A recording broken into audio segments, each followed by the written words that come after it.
cordial saludo. En esta exposición queremos dar a conocer algunas nociones sobre las perspectivas de género. Para esto vamos a tratar de dar respuesta a tres preguntas a lo largo de esta presentación. La primera es, ¿cuáles son las construcciones históricas que conllevan al abordaje de las perspectivas de género? La segunda es, ¿cuál es la relación histórica de las mujeres, los derechos humanos y la construcción de estas perspectivas? Y la última, ¿cómo se genera el encuentro de la educación con estas mismas perspectivas? Para iniciar, primero vamos a conceptualizar algunos términos relacionados con este tema, de tal manera que nos permita manejar un mismo lenguaje sobre estas perspectivas. El primer concepto que encontramos es la palabra sexo, que la podemos definir desde Anthony Giddens, quien manifiesta que está constituido por las diferencias anatómicas y biológicas que distinguen a los hombres de las mujeres. El sexo está determinado por lo gonadal, lo genital y lo intersexual. El segundo concepto con el que nos encontramos es género, un término que tuvo mucha controversia en la construcción de su significado, pero finalmente se pudo establecer, según Cruz y Horta 2016, que el género es una construcción que la sociedad y la cultura imponen a hombres y mujeres por medio de ideas y representaciones que se asignan a cada sexo. Influye en todas las áreas de la vida de los individuos, en la construcción de la identidad, en la conformación de valores, en las actitudes, los sentimientos, las conductas y en las actividades diferentes para cada uno de los sexos. En términos sencillos y complementarios, es definido por Leigh Keller, 1991, como todas las características no biológicas asignados a hombres y mujeres. Teniendo en cuenta el género, se puede hablar de cisgénero, cuando se construye la identidad de género en correspondencia al sexo biológico y lo que la sociedad espera en razón de su sexo. También existe el término transgénero, que construye su identidad quebrantando lo que la sociedad espera con relación a su sexo biológico. Y el término queer, que se utiliza para definir a las personas que no están incluidas en la dicotomía de identidad de género de ser hombre o ser mujer. Pues del párrafo que acabo de decir surge para otro concepto que es la identidad de género, ¿sí? La cual se refiere a la identificación que las personas construyen de sí mismas. Haciendo un retroceso a los tiempos prehistóricos, a las mujeres se las vinculó con el espacio del hábitat, consideradas como acompañantes y objetos sexuales cuyo papel principal era la reproducción. El estatus que se les ofrecía a los hombres no era el mismo que a las mujeres. A ellos se les otorgaba el derecho de mandar, basándose en una supuesta superioridad biológica y social. Esto se puede suponer gracias a la existencia de las pinturas rupestres y a la interpretación que le dan los investigadores. Margarita Sánchez Romero, en 2007, en Identidad de Género en la Prehistoria, relaciona a la mujer con las actividades domésticas y, como ella llama, las actividades de mantenimiento, sin que esto signifique desigualdad o subordinación. Y según Martínez, 2003, los hombres se dedicaban a la casa y a otras actividades que requerían de fuerza mayor. Se piensa que estas actividades se repartieron con el fin de tener una mejor calidad de vida. Tomado lo anterior, está basado también en los hallazgos arqueológicos.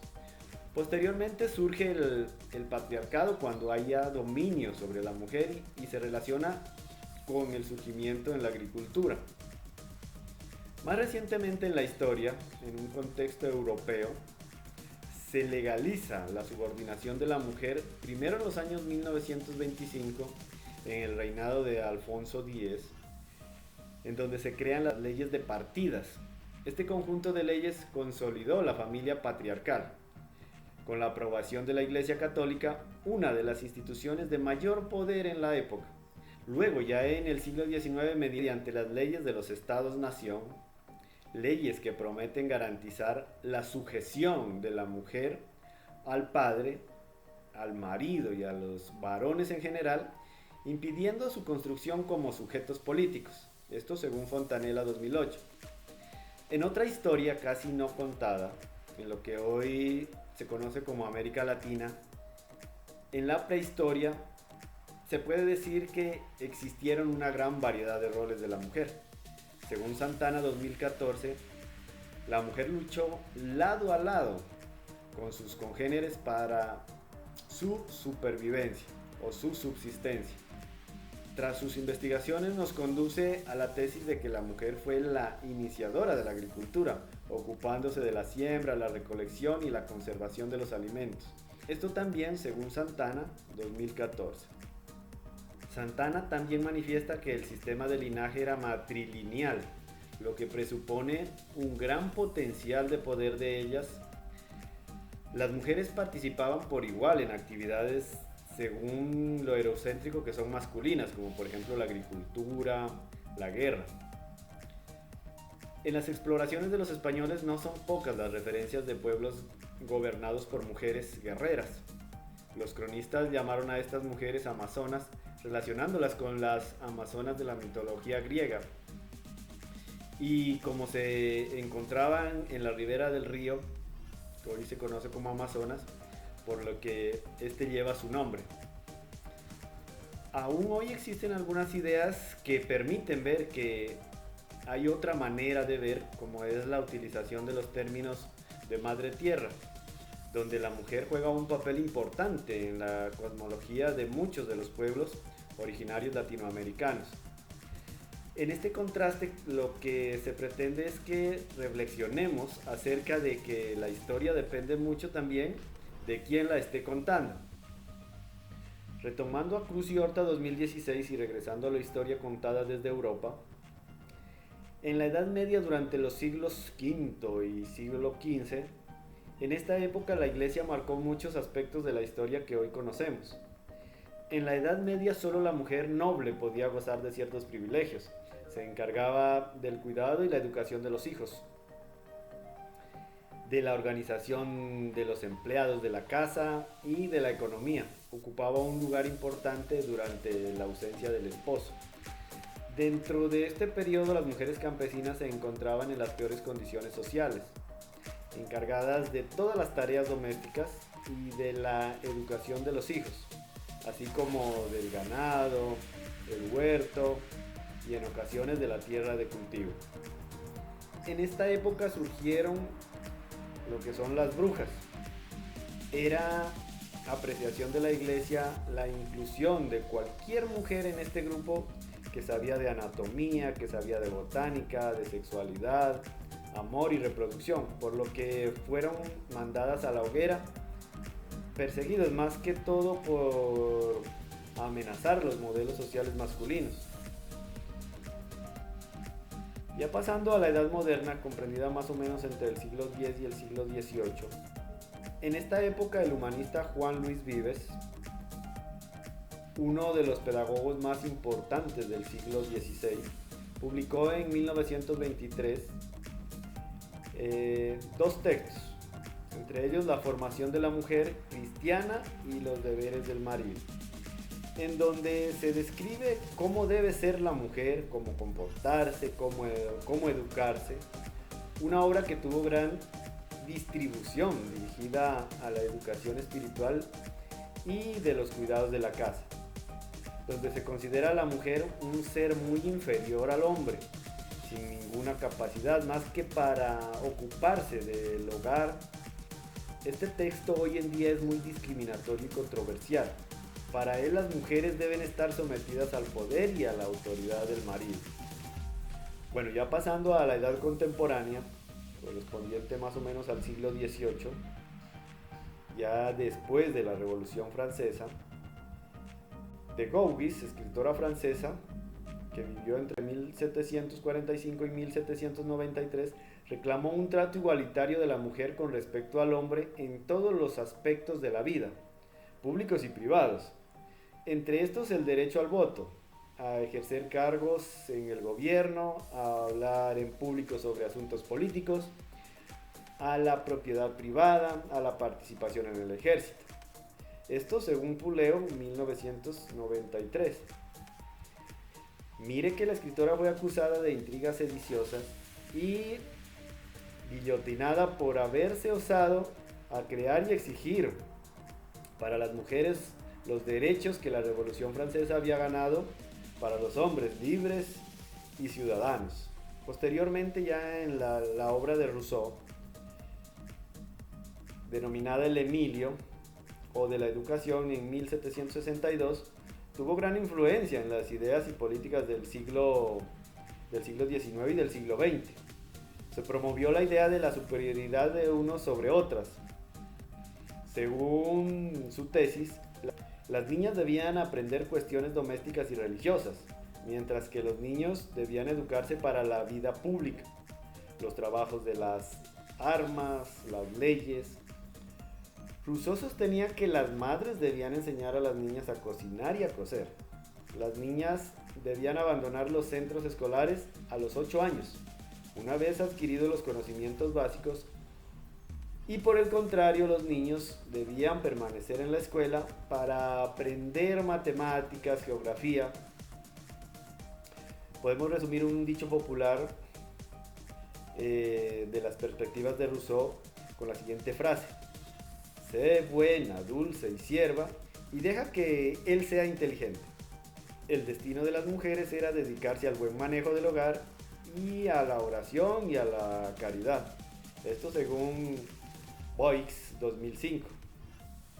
Ya a inicios del siglo se empieza a evidenciar en Estados Unidos el trabajo de varias mujeres feministas, entre ellas la profesora Lucretia Coffin, que se inspiró en la defensa de sus derechos al descubrir que sus compañeros profesores recibían el doble de sueldo que ella. En 1848, junto a Elizabeth Cady, organizó la primera asamblea en defensa de los derechos de las mujeres. En las sociedades occidentales, los movimientos feministas se asocian fundamentalmente con la lucha por la obtención del sufragio femenino, en el marco de las doctrinas liberales, que reconocían las necesidades de acceder a todos los ciudadanos. Posteriormente a esto, han pasado una serie de sucesos y movimientos feministas hasta llegar al fenómeno de la posmodernidad, el feminismo o conocido también como el feminismo de la tercera ola. Esto significa que hombres y mujeres son iguales pero diferentes dentro de las complejidades de cada género.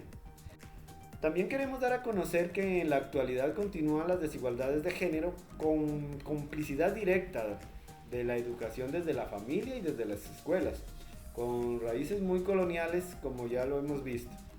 La UNICEF 2009 señala que aunque el derecho de las niñas y niños a la educación está reconocido internacionalmente, en muchas partes del mundo no se han cumplido plenamente. Y esto representa una promesa fragmentada que afecta directamente a estos y a sus familias y a la comunidad y al potencial desarrollo global. Ya mirando más cifras estadísticas, procesos de enseñanza y aprendizaje se continúan desarrollando en contextos de discriminación y se manifiestan en diversos componentes que atentan contra la equidad entre los géneros. Mirando este tema de la educación desde García 2012, se puede decir que los cimientos del actual sistema educativo se comienzan a construir a mediados de este siglo, donde la educación para hombres y mujeres era diferente y separada, como ya lo habíamos dicho. Ya en el siglo XVIII y a principios del siglo XIX empiezan a aparecer opciones provenientes de mujeres, principalmente de la clase aristocrática, que empiezan a defender la necesidad de instruir a las mujeres, ya que éstas aportarían beneficios a los hijos al ser ellas sus primeras educadoras. A pesar de que este discurso procedía de las mujeres de clase más alta, este argumento será usado a lo largo de todo el siglo XIX en la defensa de la educación de todas las mujeres. A finales del siglo XIX empieza a planearse algunas propuestas decididamente defensoras de la necesidad de que las mujeres reciban una educación escolar más sólida y completa, similar a la que reciben los hombres. A comienzos del siglo XX, más o menos en 1901-1906, aparecen experiencias de escuelas mixtas. aunque fueron minoritarias, y las que hubo pues recibieron la oposición de los sectores más vinculados a lo que es la iglesia. Pero ya al término de la guerra civil, la opción de la escuela mixta queda cerrada. La mujer queda recluida al ámbito doméstico, negándole la posibilidad de aumentar su nivel cultural y su movilidad social. Pues luego a esto ya han habido medidas como la generalización de la enseñanza general básica en un currículo común para niños y niñas. De esta manera, el logro de la escuela mixta se irá consolidando como un derecho ineludible que se irá afianzando progresivamente. En la actualidad, las prácticas coeducativas, es decir, las escuelas mixtas, siguen poniéndose en práctica, aunque todavía nos encontramos con diferencias significativas entre sexos. Es el caso, por ejemplo, en el acceso de las mujeres a los estudios de tipo técnico. Continuando y teniendo en cuenta a García 2012, como hemos venido hablando, en nuestra sociedad tradicionalmente se ha producido una desigual valoración de lo masculino y lo femenino, manifestándose de diferentes formas. Transmisión de roles en el entorno familiar, el valor de la realización de lo cotidiano, la falta de reconocimiento de las aportaciones que las mujeres han realizado a la sociedad, el predominio casi absoluto de las figuras masculinas, la desigual distribución del tiempo de ocio y de las condiciones extraescolares de aprendizaje y las distintas expectativas sobre lo que la educación debe aportar a uno u otro género. A pesar del convencimiento de la necesidad de una sociedad no sexista, todavía perdura una larga tradición de roles femeninos en situación de inferioridad con respecto a lo masculino. Para sobreponerse, pues se debe tener en cuenta dos contextos a trabajar, que son el primero, que es el contexto familiar, y el segundo es el contexto escolar, en donde se debe desarrollar pues planes de prevención y programas de atención específicos, organizar actividades de convivencia, eliminar todos los materiales educativos que sean discriminatorios, los estereotipos sexistas, fomentar una formación inicial y continua también de los profesores. Continuando y teniendo en cuenta a Trejo, Pérez y Hugo 2015, en realidad la igualdad entre los seres humanos aún no llega a lograrse plenamente. En un principio el proceso de educación social inicial con la familia y después se reproduce en la escuela. Dicha reproducción está basada en las conductas y estereotipos que continúan promoviendo la desigualdad de condiciones para la mujer y afectan pues su desarrollo integral. En esta parte la educación es fundamental para la toma de conciencia acerca de las perspectivas de género y de inclusión como temática dentro de los contenidos de los programas de todos los niveles del campo de la educación. Para ir terminando, pues retomamos las ideas de Novoa 2012. Para esta autora, las perspectivas de género deben incluir tanto a varones como a mujeres, ya que la feminidad no puede comprenderse si no es en contraste con la masculinidad. Pues aquí se defiende lo que es el derecho a la diferencia entre varones y mujeres y promueve la corresponsabilidad en el trabajo, en la familia. No debe confundirse con el planteamiento radical que ignora y aplasta la diversidad natural de ambos sexos. En este punto las mujeres no tienen que emular a los valores masculinos para conseguir la igualdad. En este sentido, por ejemplo, Jesús Ballesteros dice que ello no implica el deseo de hacer de la mujer un ser como el varón, devaluando lo específicamente femenino, como por ejemplo la maternidad.